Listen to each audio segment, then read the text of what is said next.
7 de la mañana con 26 minutos, como lo habíamos adelantado en nuestro segmento de entrevistas. Ya se encuentra con nosotros Damián Larco, él es director del SRI. Muy buenos días, director. Muchísimas gracias por su presencia aquí en Noticias 7. Muy buenos días, gracias por la invitación. Bien, quisiéramos iniciar conversando, hay varios temas de los que queremos abordar en este segmento de entrevistas, pero quisiéramos iniciar sobre todo con la recaudación, el objetivo que se tiene de recaudación para este 2024, una vez que ya se ha aprobado pues el incremento del IVA y también una vez que se ha presentado la proforma presupuestaria para la Asamblea Nacional. Correcto, recientemente se presentó la proforma presupuestaria. Es importante destacar que esta proforma presupuestaria se presenta con las leyes vigentes a ese momento, por tanto no se ha incluido la proyección de la recaudación del IVA al 15%, tampoco se incluye el incremento del impuesto a la salida de divisas al 5%, tampoco la contribución de las sociedades ni la contribución de la banca, las cuales fueron establecidas en la ley para enfrentar el conflicto armado interno, la crisis social y económica. Solo los valores que se incluyen son aquellos que están en la ley de la eficiencia económica y generación de empleo. Es importante también destacar que cuando nosotros recibimos la administración del Servicio de Rentas Internas, la proyección de la recaudación 2024 eran $1.000 millones menos. ¿Qué hizo el gobierno nacional con la ley de eficiencia económica y generación de empleo? Se generaron nuevos, no digamos que nuevos tributos, nuevos mecanismos para incrementar la recaudación. Esto es el régimen de autorretención a las 510 empresas más grandes del Ecuador, con lo cual se recauda $1.300 millones. Y luego tenemos también un régimen de remisión de intereses, multas y recargos, con lo cual se estima recaudar cerca de $900 millones. Bueno, con esta ley de eficiencia económica, las cifras proyectadas son las siguientes: 18.300 millones de dólares es lo que esperamos recaudar este año 2024 con esta ley de eficiencia económica y generación de empleo, lo cual representa un crecimiento con respecto al año anterior de un 5%. Ahora, cuando ya en abril entre en vigencia entonces la ley para enfrentar el conflicto armado interno y con todo lo que usted ha mencionado que va a subir, ¿cuál es la proyección? Y ojo, para aclarar un punto, se había dicho que el IVA al 15% eran 1.300 millones anuales. Sin embargo, va a iniciar en abril, es decir, ya con 4 meses de avanzado el 2023. ¿Cuánto sería entonces la cifra del IVA más las demás remisiones que tienen que hacer el tema de la banca pública, etcétera, banca privada, etcétera? Claro, del IVA específicamente, como no es el año completo, son cerca de $900 millones, lo que se va a recaudar este 2024, pero la cifra con los demás impuestos, como le había mencionado, las contribuciones, con el ISD, la cifra vamos a recaudar $19.975 millones. Con esto el incremento con respecto al año anterior sería de casi un 15%. Usted ha dicho algo que es muy interesante y son estos nuevos mecanismos que se van a utilizar para la recaudación de impuestos, sobre todo en este 2024. Y una de las cosas que nos llamaba la atención en otra de sus entrevistas es que decía que se iban a hacer esta especie de auditorías, fiscalización a negocios por Internet. ¿Cuándo va a iniciar y cómo va a ser? Bueno, el 2024 tenemos un plan de control. El plan de control está enfocado en 3 ejes principales y con este plan de control estimamos recaudar cerca de $1.200 millones. Los 3 ejes son, primero es reducir la evasión tributaria a nivel internacional y para ello pues hemos actualizado el catastro de paraísos fiscales, que lo vamos a mencionar un poco más adelante. Tenemos también un convenio de intercambio de información con Estados Unidos, lo estamos operativizando. Entonces son herramientas que vamos a utilizar en el control del año 2024. Luego tenemos también la economía digital. Hay mucha informalidad. Muchos de estos negocios digitales no emiten comprobantes de venta. ¿Qué vamos a hacer nosotros? En la ley de eficiencia económica se estableció una sanción de hasta $13.800 para aquellos negocios que no entreguen comprobantes de venta. Es decir, que si yo quiero vender una blusa por internet, voy a tener que entregar el comprobante. Por supuesto, se deben entregar comprobantes. Entonces, vamos a hacer con los fedatarios compras simuladas en estos negocios que funcionan en redes sociales, en plataformas web, y aquellos que no entreguen los comprobantes de venta serán sancionados con una multa de hasta $13.800. Y también en la ley de eficiencia económica hemos dispuesto que se permita el bloqueo de la dirección IP y para eso estamos instrumentando un acuerdo con las entidades competentes. Y en el tema de las apuestas deportivas también, que ahora ya está regulado, ¿ahí qué cálculos tienen ustedes que se podría recabar de los impuestos que ya deben pagar quienes tengan estas empresas o también quienes puedan jugar o participar. Sí, ese es un impuesto único para las compañías de pronósticos deportivos, hay una tarifa única.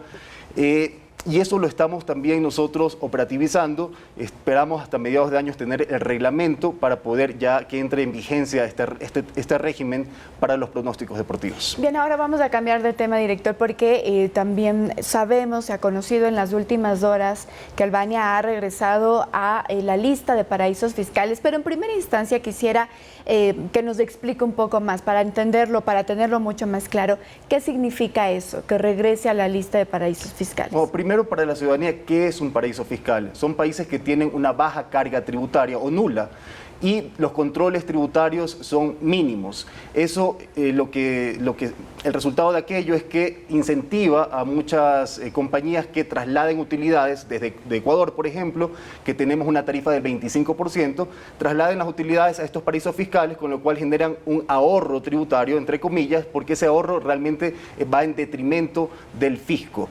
Entonces, eso es importante tener en cuenta, y nosotros en el Servicio de Rentas Internas hacemos un listado de paraísos fiscales.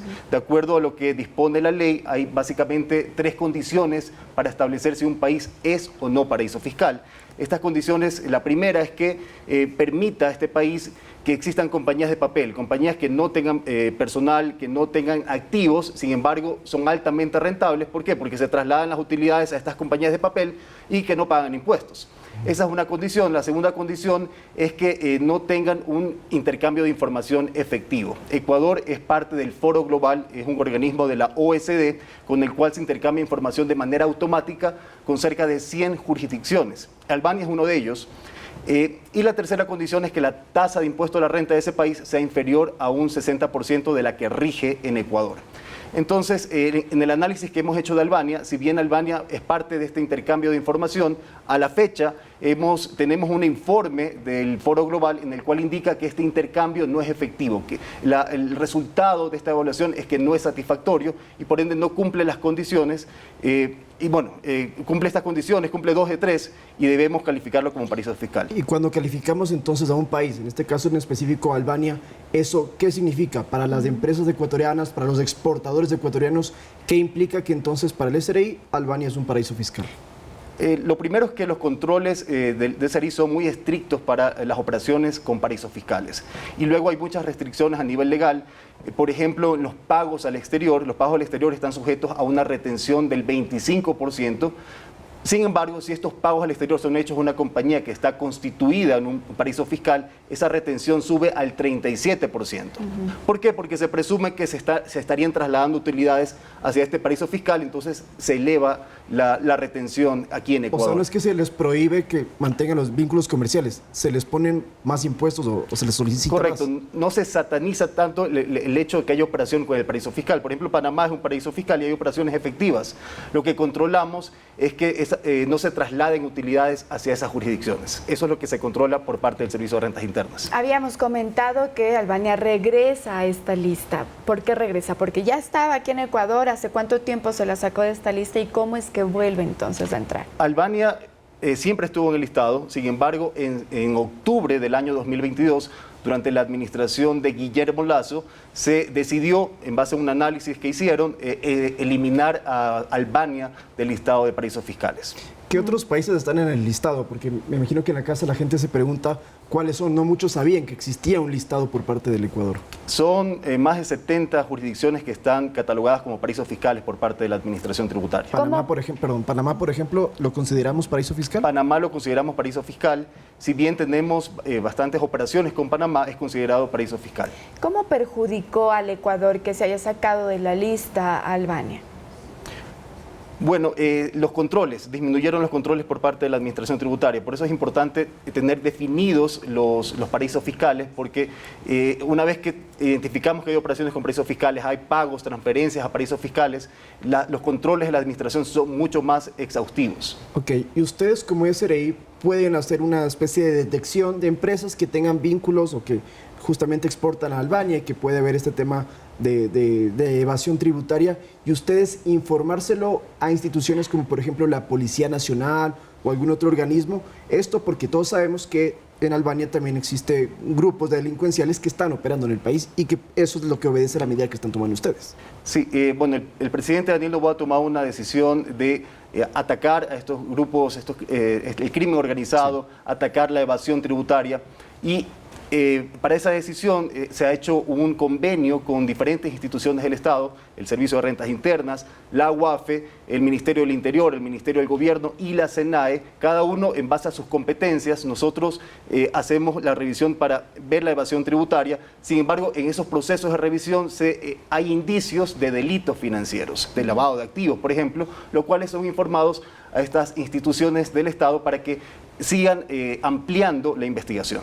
Una vez que ingresa Albania a esta lista, ya, digamos, empieza a regir desde el día posterior todos estos controles, digamos, a los tributos o incluso, si así se quiere, incidencia de que pudiese haber, como usted lo explica, por ejemplo, esta evasión de impuestos, etcétera, desde el día posterior.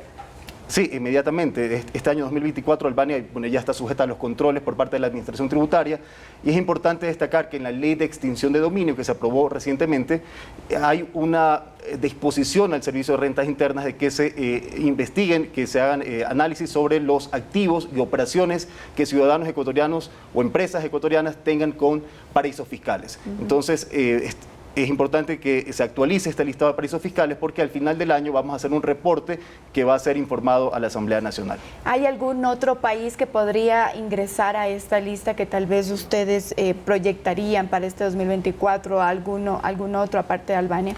Bueno, no hay un tiempo para establecer la actualización del listado de paraísos fiscales. Sin embargo, sí notamos que existen algunos cambios a nivel internacional, hay informes internacionales que requieren que se actualice el listado, pues lo haremos oportunamente. Y diplomáticamente esto no afecta en absolutamente nada, que el Ecuador diga, Albania, ustedes son ahora paraíso fiscal para nosotros, vamos a cobrar más al momento de los tributos, ¿no pasa nada diplomáticamente hablando?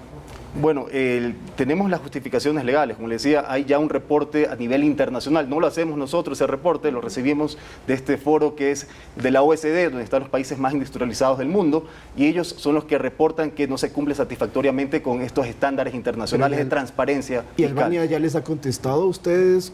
No es necesario, ese es un listado que lo hacemos aquí en Ecuador y no es necesario tener una autorización por parte del otro país. Si me permiten la última para aprovechar el tema de Albania, ya nos ha dicho usted ejemplos de que entonces no se paga más, o sea, las utilidades no son completamente transparentes.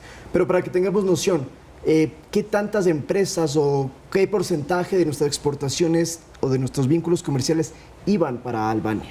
Justamente por eso es importante, como les decía, cuando un país ya es catalogado como paraíso fiscal, los controles de la administración se incrementan significativamente. Por eso ese resultado del análisis, del proceso de control, lo vamos a tener ya a final del año. Bien, muchísimas gracias nuevamente por su presencia aquí en Noticias 7.